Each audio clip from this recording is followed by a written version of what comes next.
Listen and learn. Institute a new language that involves the new life's work of both. You know, language is a peculiar institution. It leads to the heart of a people. The more a foreigner knows about the language of another country, the more he is able to move through all levels of that society. Therefore, if the foreigner is an enemy of the country, to the extent that he knows the body of the language, to that extent is the country vulnerable to attack or invasion of a foreign culture.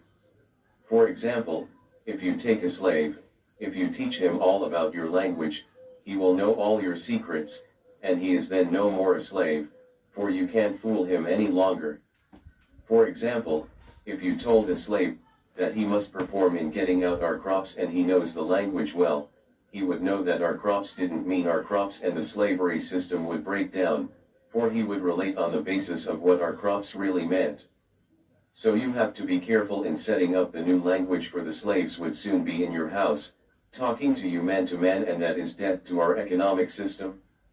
In addition, the definitions of words or terms are only a minute part of the process.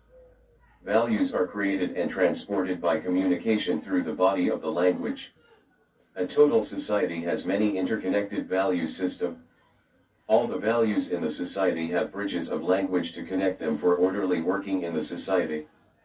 But for these language bridges, these many value systems would sharply clash and cause internal strife or civil war, the degree of the conflict being determined by the magnitude of the issues or relative opposing strength in whatever form.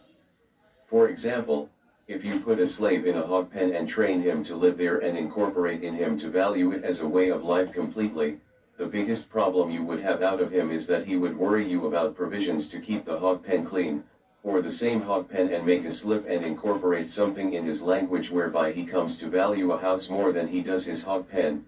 You got a problem. He will soon be in your house. Argument done. Hope you get it, Argument done. Hope you understand it, First, you must understand that the United States. Argument done. Read between the lines.